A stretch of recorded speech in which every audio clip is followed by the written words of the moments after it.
हम अब कंडेंसर और उसकी वर्किंग के बारे में जैसे यहाँ पे डिटेल में स्टडी करेंगे इस वीडियो में। तो कंडेंसर हमारा जो कि हाई प्रेशर साइड में लगा होता है, यह एक बहुत इम्पॉर्टेंट पार्ट है रेफ्रिजरेशन सिस्टम के लिए। इसका जो मेन प्राइमरी फंक्शन है, कंप्रेसर से आने वाली जो हमारी हॉट रेफ्रिजरेंट वेपर से हीट को रिमूव करना है। हॉट रेफ्रिजरेंट वेपर जो कि इवेपोरेटर में अवशोषित ऊष्मा यानी हीट को एब्जॉर्ब करता है, एब्जॉर्ब हीट, एंड कंप्रेसर को दी गई मैकेनिकल एनर्जी के इक्विवेलेंट हीट एनर्जी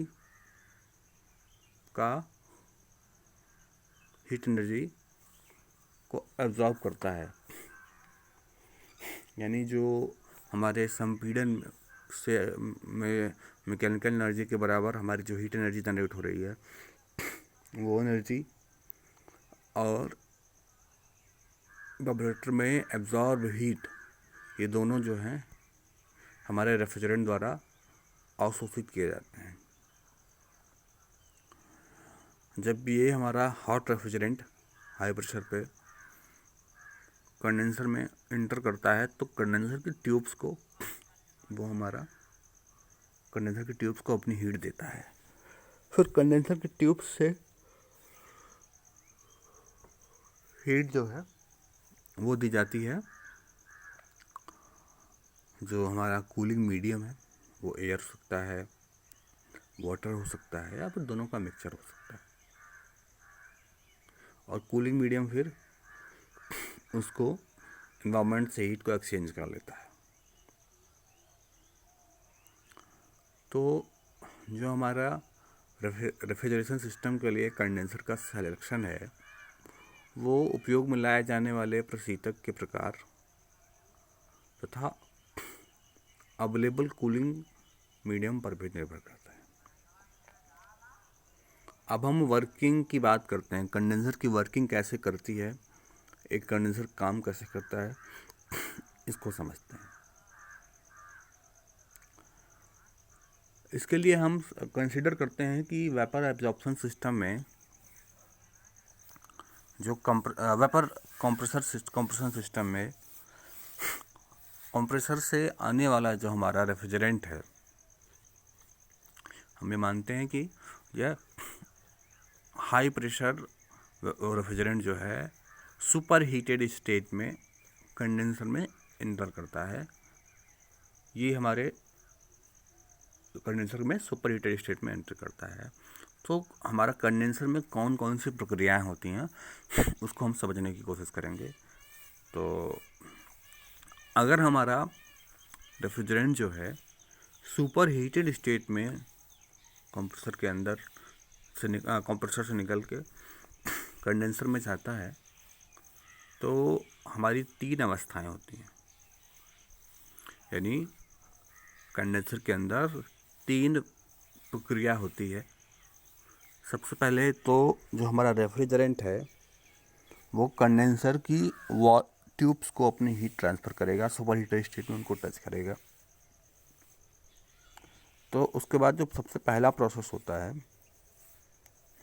वो होता है स्थिर दाब पर सैचुरेटेड टेम्परेचर तक उसको लाया जाता है।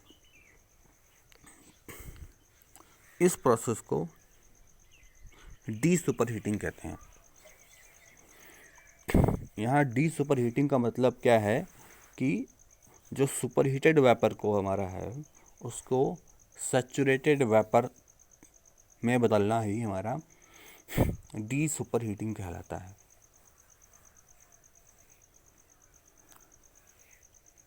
इस प्रक्रिया में वेपर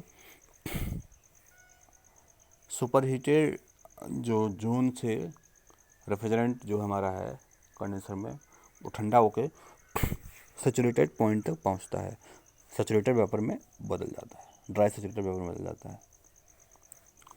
अगला प्रोसेस होता है कि कंडेंसर में जो सैचुरेटेड वेपर है, ड्राई सैचुरेटेड वेपर है, वो अपनी गुप्त ऊष्मा यानी लेटेंट हीट को रिमूव करता है। जब रेफ्रिजरेंट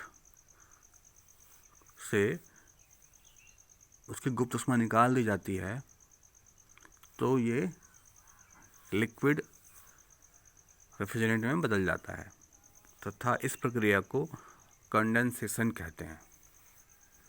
ये प्रक्रिया संघनन कहलाती है।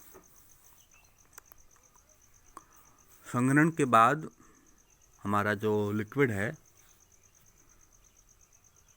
या हमारा जो रेफ्रिजरेंट है वो ड्राई सैचुरेटेड वेपर से सैचुरेटेड लिक्विड तक बदल जाता है। अब सैचुरेटेड लिक्विड में बदलने के बाद अगर उसको आगे फिर से ठंडा किया जाए, कूलिंग जो मीडियम उसका तापमान और कम रहे, तब जो है ऐसा हम इसलिए करते हैं ताकि हमको प्रशीतन प्रभाव अधिक मिले। तो अब उसी कांस्टेंट प्रेशर पे प्रशीतन प्रभाव को बढ़ाने के लिए जो लिक्विड रेफ्रिजरेंट है उसका तापमान सैचुरेटेड टेम्परेचर से भी कम तापमान तक किया जाता है, जिसे सब कूलिंग कहते हैं।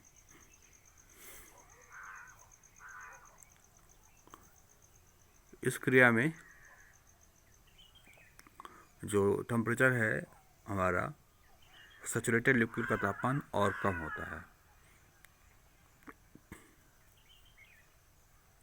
तो ये जो हमारे रेफ्रिजरेंट की कैसे कैसे क्या कंडीशन हो रही है कंडेंसर के अंदर, ये हमने देखा कैसे वो अपनी तीन अवस्थाओं में अलग अलग 3 अवस्थाओं में हीट को लूज कर रहा है।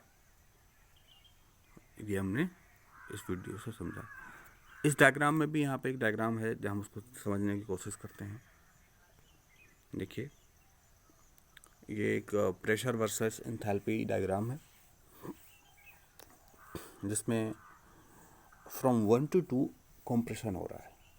तो इस डायग्राम में जो हमारा कंप्रेसर है, कंप्रेसर के पहले ही हमारा जो रेफ्रिजरेंट है वो सुपर हीटेड जोन में है। कंप्रेशन के बाद भी वो सुपर हीटेड जोन में ही रहेगा। तो सबसे पहले हम 0.2 से 0.3 जो प्रोसेस हो रहा है वो कांस्टेंट प्रेशर पे हो रहा है और ये डी सुपर हीटिंग कहेंगे इसको। डी का मतलब होता है सुपर हीटिंग को हटा देना। 0.3 जिसको हम ड्राई सैचुरेटेड वेपर भी कहेंगे, वहाँ पे हमें ड्राई सैचुरेटेड वेपर मिलेगा। और 3 से 4 के बीच में, 0.3 से 0.4 के बीच में हमारा कंडेंसेशन होगा। कंडेंसेशन में हमारा dry saturated vapour saturated liquid में बदल जाएगा। और उसके बाद अगर फिर भी हमारा जो कूलिंग मीडियम है उसका तापमान और कम होता है तो हमारा जो सैचुरेटेड लिक्विड है उसका अशीतलन यानी सब कूलिंग हो जाता है। सब कूलिंग में और तापमान नीचे गिर जाता है। तो ये थी हमारी एक कंडेंसर की वर्किंग, इसमें क्या क्या होती है। आगे हम इसके कौन कौन से पार्ट्स होते हैं उनका डिस्कशन करेंगे। ब्रीफली कहें तो कंडेंसर के जो मेन पार्ट हैं, मेन कंपोनेंट्स हैं, वो एक लगने वाले जो उसके एक कंडेंसर है, एक पंप लगा होता है, एक हॉट वेल रहेगा, अगला कूलिंग टावर रहेगा, कूलिंग वाटर पंप रहेगा, बॉयलर फीड पंप रहेगा और एयर एक्सट्रैक्शन पंप रहेगा। ये सारे कुछ 7 जो हैं अलग अलग हमारे इसमें पार्ट्स लगे होते हैं जो कि सिस्टम को आगे चलाते हैं, कंडेंसर की वर्किंग को स्मूथली बनाए रखते हैं।